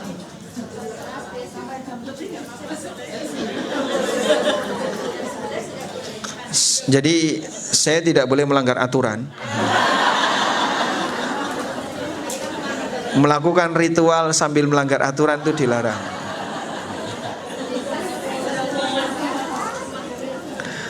Karena kan sebagian dari ibu-ibu pamit ke suaminya itu sampai jam 10:30 kajiannya, terus pulang. Walaupun nanti bisa jadi dia ngeloyong, wah keliling-keliling dulu sampai rumah jam 3. Tapi Ustadz sudah nggak boleh disalahkan karena kajiannya sudah sampai 10:30. Gitu. Mulainya telat. Baik, tambahkan 10 menit. Baik, yang keenam, pada asalnya tata cara ibadah wanita sama sebagaimana tata cara ibadah lelaki, kecuali jika ada dalil yang menjelaskan perbedaannya, baik terkait tata cara sholat, puasa, manasik haji maupun umroh. Karena Nabi Muhammad SAW diutus untuk semua manusia dan beliau mengerjakan tata cara ibadah berlaku untuk semuanya. Allah berfirman, "Qul ya ayyuhan nas, inni rasulullahi ilaikum jami'an." Katakanlah wahai Muhammad, wahai manusia, sesungguhnya aku adalah utusan Allah kepada kalian semuanya. Baik, hasbukum, cukup ya. Jadi pada asalnya tata cara ibadah wanita sama dengan laki-laki. Maka sholatnya wanita dengan laki-laki sama atau beda? Pada asalnya sama, kecuali jika ada dalil yang membedakan. Ya, maka ada yang bertanya seperti ini, Pak, wanita kalau sujud itu tangannya membentang ke samping atau dimasukkan di bawah dada? Ya. Kan ma'ruf seperti ini ya. Ada yang mengatakan wanita kalau sujud tangannya dikumpulkan sehingga ditaruh di bawah dada. Dan ada yang mengatakan wanita ketika sujud ya sama sebagaimana Nabi SAW sujud. Karena panduan salat itu dari Nabi SAW dan beliau mengatakan wasallu kama ra'aitumuni usalli. Salatlah kalian sebagaimana kalian melihatku salat. Dan beliau kalau sujud itu tangannya membentang samping kanan kiri. Ini berlaku kalau jadi imam atau salat sendirian. Kalau jadi makmum ya jangan kayak gini, Pak. Ngikut tonggone. Kecuali pas pandemi kemarin ya, yang softnya berjarak. Ya. Contoh yang lain. Bagaimana cara duduk wanita ketika sholat? Sama sebagaimana laki-laki.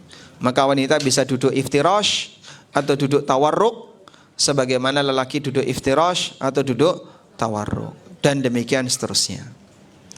Kalau takbiratul ihram wanita, Pak, apakah di depan ataukah di samping lurus pundak atau lurus telinga?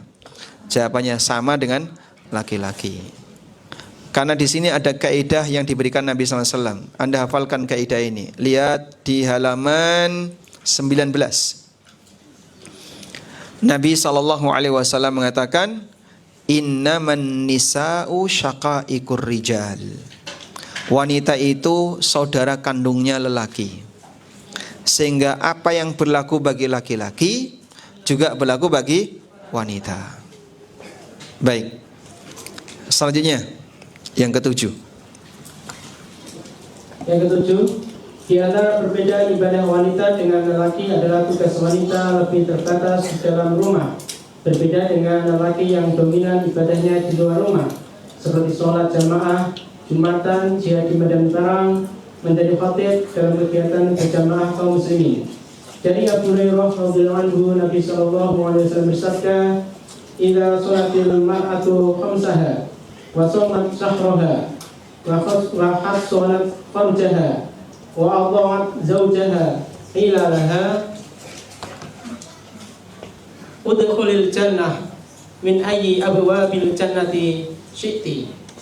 Apabila seorang wanita menjaga sholat 5 waktu, berpuasa pada bulan Ramadan, menjaga kehormatannya dan menaati suaminya, maka akan dipersilahkan kepadanya masuklah ke dalam surga melalui pintu mana saja yang engkau kehendaki. Hadis ini dalil bahwa ibadah wanita lebih banyak terbatas di rumah. Amalan wanita untuk bisa mendapatkan surga lebih banyak amalan di rumah. Baik. Syarat untuk bisa masuk surga dari pintu manapun ada berapa amal tadi? 4. Coba sebutkan. Salat 5 waktu. Salat 5 waktu bagi wanita apakah harus di mall? Tidak. Yang kedua apa? Puasa Ramadan. Di mana tempat berpuasa yang paling nyaman? Di rumah atau di mall? Lebih adem di mana? Berarti rumah Anda ber-AC ya. Yang ketiga, menjaga kehormatan. Tempat yang paling aman bagi wanita adalah itulah shelter bagi wanita. Sehingga wanita kalau ingin mengamankan diri, hijab sejatinya bukan bajunya tapi rumahnya. Hijab wanita sejatinya adalah rumahnya. Karena itu Allah Subhanahu wa taala firmankan, wa qarna fi buyutikunna wala tabarrajna tabarrujal jahiliyatil ula. Wa qarna fi buyutikunna, menetaplah kalian di rumah kalian. Ini firman Allah di surat Al-Ahzab ayat 33. Anda diperintahkan untuk lebih banyak di rumah. Wala tabarrajna tabarrujal jahiliyatil ula, dan jangan tabarruj seperti layaknya wanita jahiliyah di masa silam, yang mereka suka pamer kecantikan, pamer penampilan, sehingga mengundang perhatian banyak lawan jenis. Baik. Yang keempat apa tadi? Mentaati suami. Dan 4 amalan ini tidak harus keluar rumah. Maka ini menunjukkan bahwasanya wanita untuk bisa mendapatkan surga lebih banyak ibadah terbatas di rumah. Monggo ibu mau masuk pintu surga melalui pintu mana silahkan. Masya Allah. Itu kan penghormatan yang luar biasa.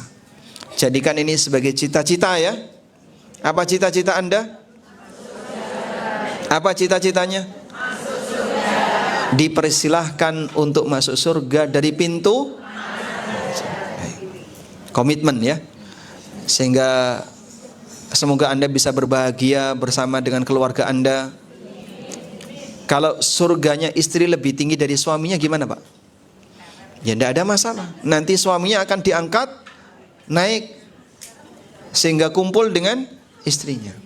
Atau suami surganya lebih tinggi daripada istrinya, maka istrinya diangkat naik sehingga bisa kumpul bersama suaminya. Sebab wanita akan dikumpulkan bersama pasangannya ketika di dunia. Oleh karena itu saya tanya ya, fokus dulu. Nah. Kalau suami Anda mau memberikan uang kepada ibunya atau ke bapaknya, kira-kira sebagai istri dukung atau nyegah?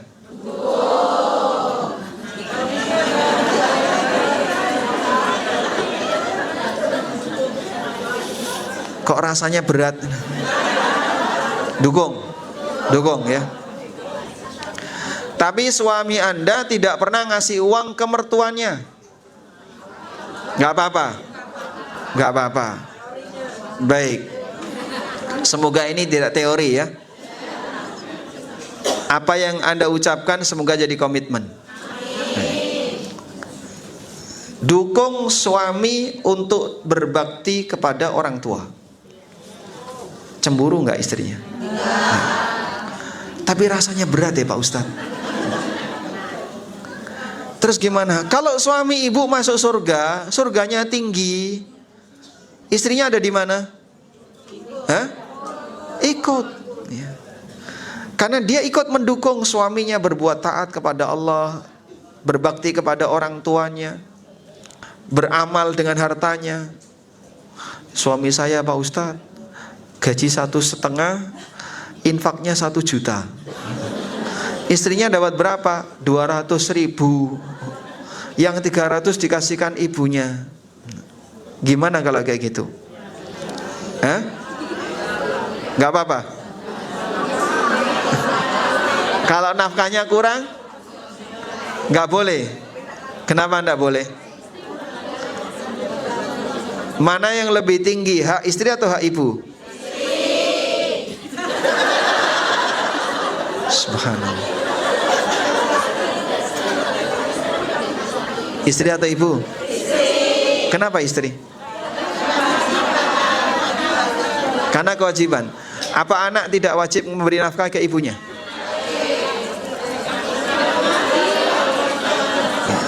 Coba tanyakan, yang usianya 60 ke atas ada?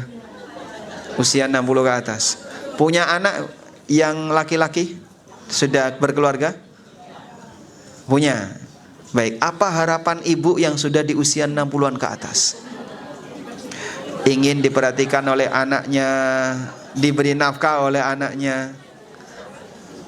Coba nanti Anda tanyakan ke mereka. Kalau misalnya menantu ibu menghalangi anak ibu untuk memberikan uang ke ibu, kira-kira perasaannya kayak apa? Hah? Yang belum punya pengalaman seperti itu, mungkin dia tidak bisa merasakan. Ya. Paham ya? Nanti barangkali Anda diberi oleh Allah usia panjang, ya, sampai 300 tahun. Oh, enggak mau. Sampai 60-an tahun, sehingga punya anak yang memberikan nafkah bagi ibunya misalnya. Di saat menantu Anda malah menghalangi, bahkan kadang berantem dengan ibu mertuanya, rasanya gimana? Sakit. Oleh karena itu, dorong suami Anda ya untuk berbuat taat kepada orang tuanya, agar nanti Anda juga turut mendapatkan manfaatnya di akhirat. Baik, kayaknya mereka sudah nggak betah untuk berlama-lama. Kita akhiri sampai di sini saja. Satu lagi ya, yang ke-8. Satu lagi yang ke-8. Yang ke-8, sholat terbaik bagi wanita. Sholat terbaik bagi wanita adalah yang dikerjakan di rumah, meskipun mereka dibolehkan sholat di masjid. Dari Ummu Humaid, istri Abu Humaid As-Sa'idi, bahwa beliau pernah mendatangi Nabi Sallallahu Alaihi Wasallam menyampaikan keinginannya untuk ikut sholat berjamaah bersama beliau. Lalu Nabi Sallallahu Alaihi Wasallam merespon, "Qad alimtu annaki tuhibbina as-sholata ma'i wa sholatuki fi baitiki khairun min sholatiki fi hajaratiki fi hujratiki wa sholatuki fi hujratiki khairun min sholatiki fi dariki wa sholatuki fi dariki khairun min sholatiki fi masjidi qaumiki wa sholatuki fi masjidi qaumiki khairun min sholatiki fi masjidi." Aku tahu bahwa engkau suka sholat bersamaku, namun sholatmu di rumahmu lebih baik daripada sholatmu di kamarmu, dan sholatmu di kamarmu lebih baik daripada sholatmu di halaman rumahmu, dan sholatmu di halaman rumahmu lebih baik daripada sholatmu di masjid kaummu, dan sholatmu di masjid kaummu lebih baik daripada sholatmu di masjidku. Lalu Ummu Humaid menceritakan agar dibuatkan sebuah tempat sholat, yaitu musola di bagian rumahnya yang paling dalam dan paling tersembunyi. Kemudian beliau selalu sholat di sana hingga wafat. Masya Allah, wanita ini ingin sholat di Masjid Nabawi, diimami oleh Nabi Sallallahu Alaihi Wasallam. Nilai keutamanya tentu sangat besar, namun Nabi Sallallahu Alaihi Wasallam menyatakan bahwa sholat di dalam rumah lebih afdal baginya. Anda catat itu ya, Ummu Humaid itu pingin sholat di belakang Nabi Sallallahu Alaihi Wasallam di Masjid Nabawi. Keutamanya luar biasa. Masjid Nabawi yang ngimami Nabi. Tapi kata Nabi Sallallahu Alaihi Wasallam, kamu sholat di dalam kamarmu lebih afdol daripada sholat di sini. Kamu sholat di dalam kamarmu lebih afdol daripada sholatmu di sini. Bahkan beliau ngasih nilai keutamaan yang bertingkat. Jadi Bapak Ibu perhatikan ini ya, lihat gambar. Rumah orang masa silam itu kurang lebih desainnya kayak gini.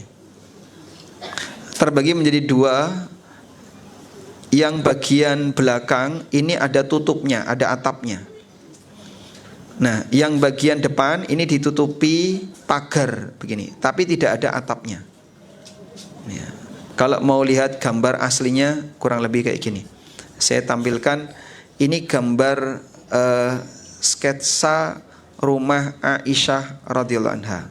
Kayak gimana sih Pak? Nah, sabar dulu ya. Nah,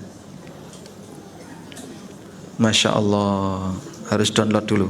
Mohon ditunggu ya.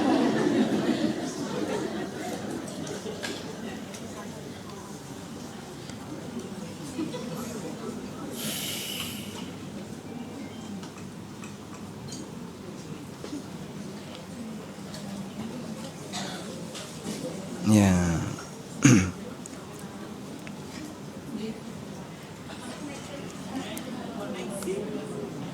Alhamdulillah, aman ya. Baik. Ini ya. Ini kurang lebih bentuk rumah Aisyah radhiyallahu anha. Ya. Jadi area yang ada temboknya ini, dindingnya ini ada atapnya. Gak kelihatan dari atas. Area ini namanya bait. Namanya apa? Al-bait. Kemudian ada area yang cuman ditutupi pagar. Ini ya. Ditutupi pagar. Pagarnya tinggi. Orang berdiri gak kelihatan. Ini namanya hujroh. Namanya hujroh. Yang ini bait, yang ini hujroh. Jadi bait lebih dalam daripada hujroh. Sudah? Nah, biasanya orang sana punya halaman. Punya halaman. Halaman luar, ini namanya dar. Halaman luar satu wilayah itu namanya dar. Sehingga ada dar, di dalam lagi ada hujroh, di dalam hujroh lagi ada bait. Maka dalam hadis Ummu Humaid tadi ya, Nabi SAW menyebutkan, salatmu di baitmu, salatuki fi baitiki, salatmu di baitmu lebih afdal daripada salatmu di hujrahmu. Ada bait, ada hujrah. Lebih dalam mana? Bait. Maka makin tersembunyi makin bagus. Sehingga di mana salat wanita yang paling afdal, silahkan cari tempat paling tersembunyi. Tapi jangan di toilet ya. Nah, karena nggak boleh salat di toilet. Lalu ada dar. Dar itu halaman rumah. Sehingga hujrah itu teras, dar itu lebih luar daripada teras.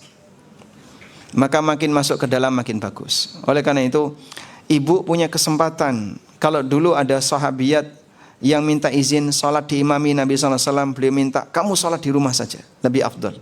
Anda bisa mendapatkan keutamaan itu. Ya. Wallahu alam. Baik, ini menunjukkan bahwasanya wanita itu jangan diekspos. Ya. Saya jarang keluar rumah Pak Ustadz. Iya, tapi gambarnya ada di mana-mana, sama saja. Sehingga dia mengekspos dirinya sendiri melalui media sosial. Lebih banyak yang nonton daripada ketika dia keluar rumah. Nah, karena itu rahasiakan diri Anda. Kehormatan wanita adalah ketika dia berada di tempat yang rahasia. Wallahu alam. Wassallallahu ala nabiyyina Muhammadin wa ala alihi wa sahbihi wasallam.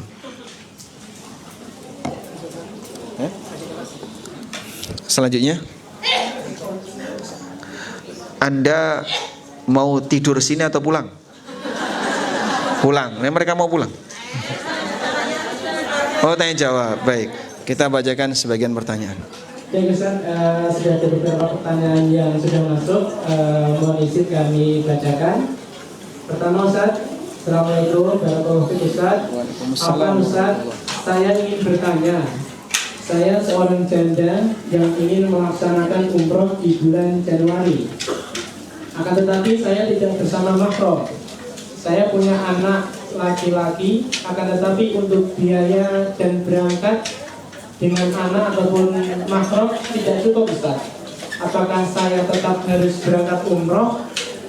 Apabila saya berangkat umroh, apakah tidak diterima Ustaz?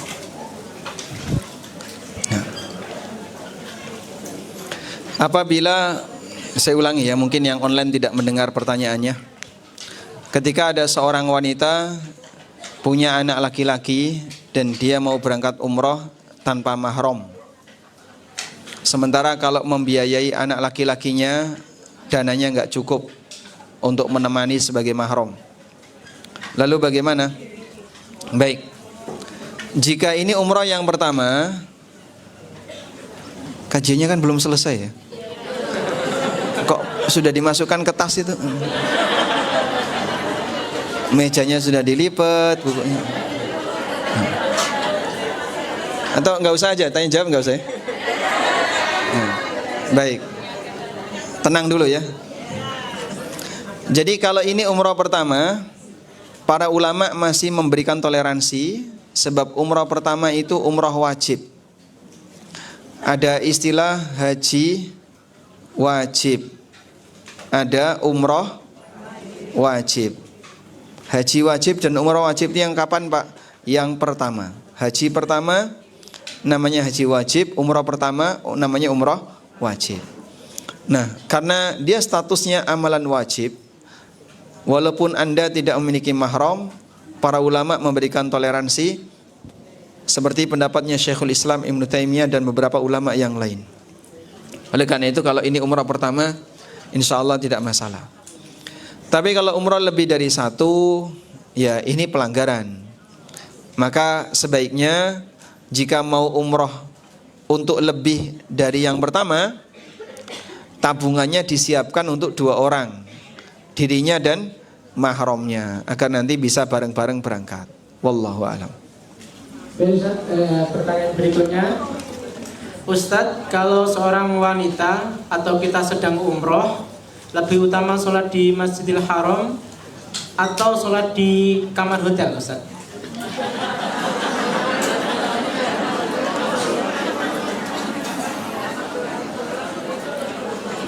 Ya. Ada 2 pertimbangan. Pertimbangan aturan agama, pertimbangan syariat, dan pertimbangan kepuasan jamaah. Kalau Anda berpikir ngapain kalau di sini cuma di hotel saja, maka Anda hanya lebih mempertimbangkan masalah kepuasan perjalanan. Masa cuma di hotel saja? Ya mending di Jakarta atau mending di Jogja. Tapi kalau Anda berpikir yang sesuai syariat seperti ini, ya mungkin Anda akan lebih memilih untuk sholat di dalam hotel. Habis itu terus jalan-jalan ke mall, ya sama saja. Seharusnya kalau sudah komitmen sholat di dalam hotel, ya tidak banyak keluar, ya. Meskipun tidak dilarang ketika Anda berangkat ke masjid. Nabi SAW mengingatkan, la tamna'u ima Allah masajidallah. Janganlah kalian melarang para wanita yang merupakan hamba-hamba Allah untuk sholat di masjid Allah. Sehingga wanita boleh sholat di Masjid Nabawi maupun Masjidil Haram. Tapi buyutuhunna khairul lahun, kamar mereka lebih baik. Wallahu a'lam. Ada yang mempertimbangkan kayak gini, Pak, sholat di Masjid Nabawi kan dilipatkan berapa? Di Masjid Nabawi 1.000. Kalau di Masjidil Haram 100.000. Itu kan besar sekali Pak pahalanya Pak. Itu pelipatan. Dan pelipatan dengan kualitas itu beda.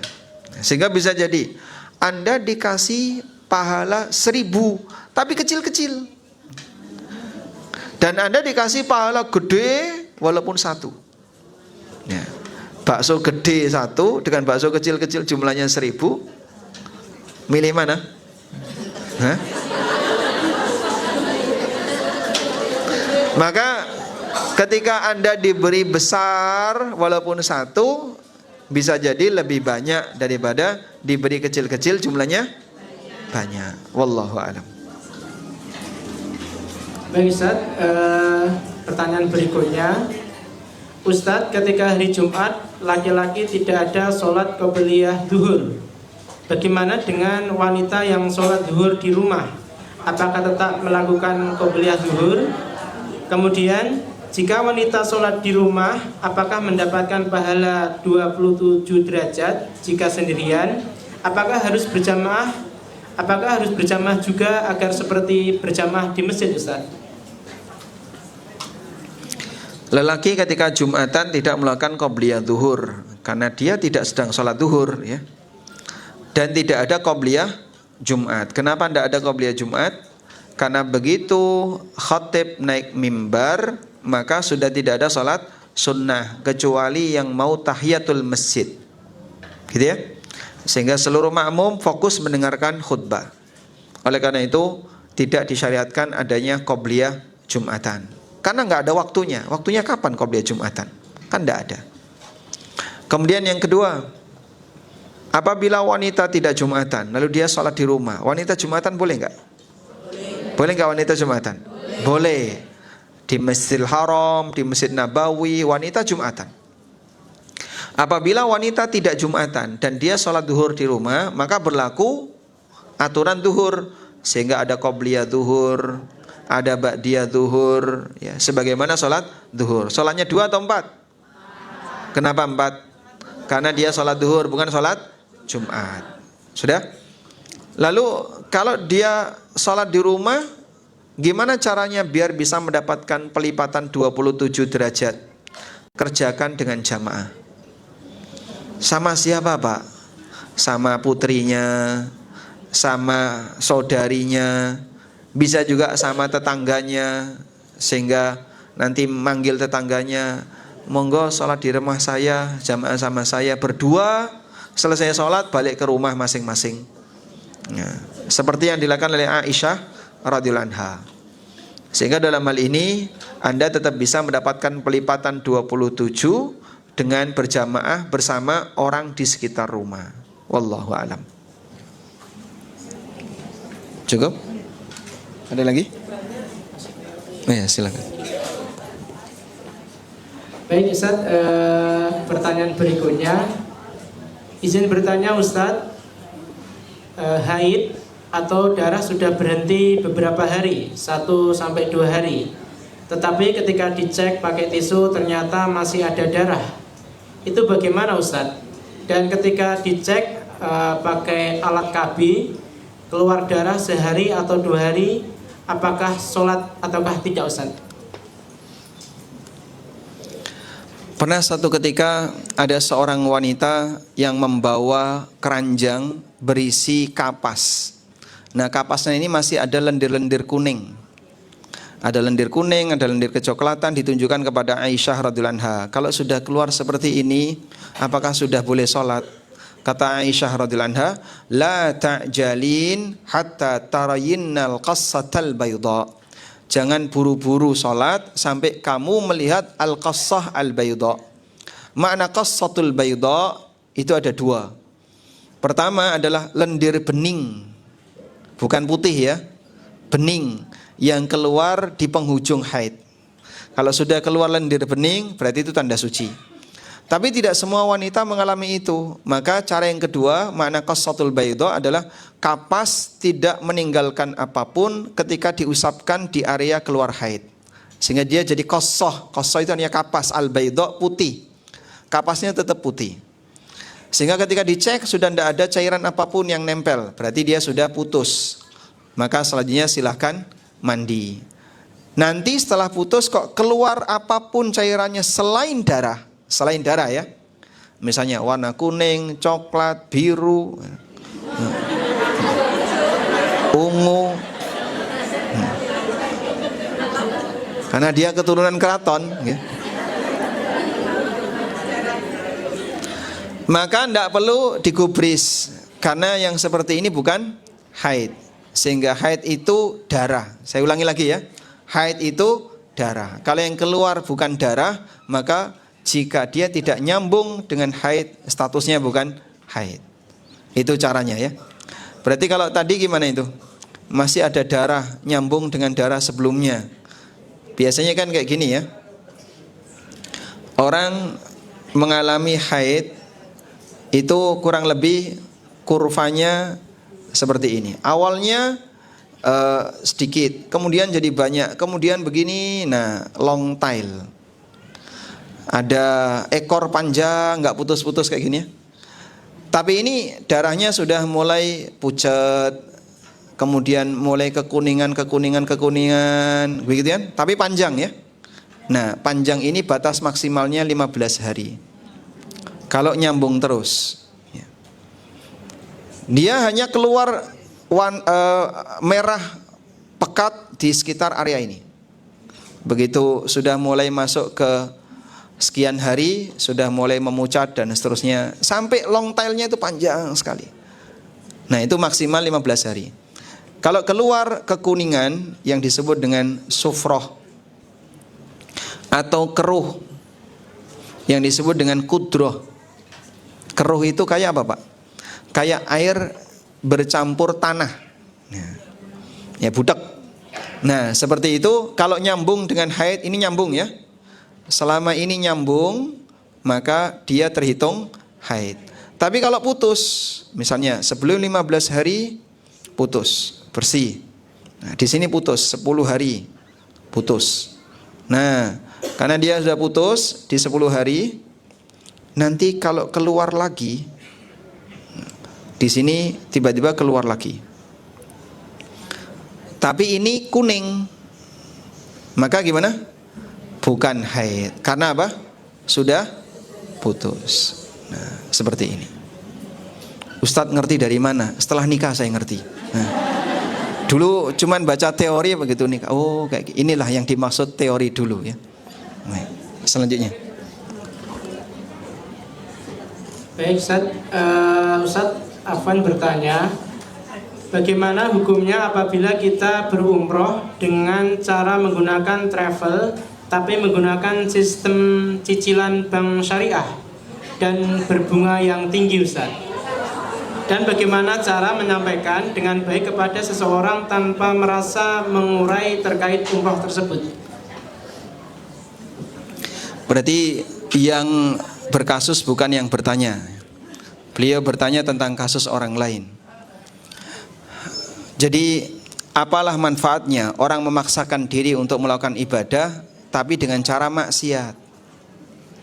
Dalam sebuah hadis riwayat Ahmad, Nabi SAW pernah menyampaikan, ini penting ya, apa yang dibaca orang ketika dia bertalbiyah.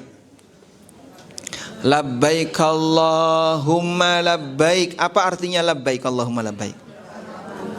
Ya, aku penuhi panggilanmu ya Allah. Rasulullah SAW menyebutkan, ada orang yang haji atau umrah, di saat dia mengucapkan labbaik Allahumma labbaik, dibalas oleh Allah, la labbaika wala sa'daik, gak ada labbaik untuk kamu. Itu ibarat tamu tapi ditolak. Fisiknya ada di sana, tapi Allah tidak menerima tamu ini. Kenapa? Kau datang dengan harta yang haram, kau awali ibadahmu dengan cara maksiat. Maka tolong sampaikan kepada mereka yang talangan itu ya, baik talangan haji, talangan umroh dan seterusnya dengan skema ribawi. Kasihani dirimu, capek, keluar uang, keluar waktu, tenaga, dan semuanya kau harus pisah dengan keluarga, tapi gak dapat apa-apa. Mau datang sebagai tamu Allah, maka sucikan dirimu dari dosa dengan hindari semua cara maksiat ketika mau berangkat haji atau umrah. Makanya tolong ya, untuk haji-haji yang pakai visa ngawur itu, ada visa amil, ada visa multiple visa ziarah, visa yang bukan visa haji. Kan banyak ya, itu jadi kasus. Karena mereka nggak dapat masyair, akhirnya kadang nebeng di tempat orang, ikut makan sama orang, akhirnya jatah makanan yang haji reguler kurang, terlantar, kendaraannya dipakai oleh orang lain. Sebab yang penyusup ini banyak sekali, dan itu jumlahnya jutaan. Penyusup haji itu jumlahnya jutaan. Sudahlah, nggak usah nekat untuk memaksakan diri dengan melakukan yang terlarang. Kalau memang belum mampu dengan cara yang normal, ikuti saja cara yang normal. Saya belum mampu, ya tunggu sampai kau mampu. Baik dari sisi biaya maupun waktu. Pengen cepat tapi nggak normal, jangan. Karena kau belum mampu dari sisi waktu. Wallahu a'lam. Baik, cukup. Nah, gimana? Baik, demikian yang bisa kita sampaikan. Semoga yang kita bahas di sini bermanfaat. Sekarang sudah jam 11 kurang 6 menit.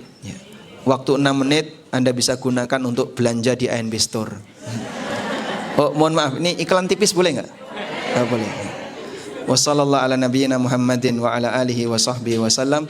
Wa akhiru da'wana anil hamdulillahi rabbil alamin. Wassalamualaikum warahmatullahi wabarakatuh.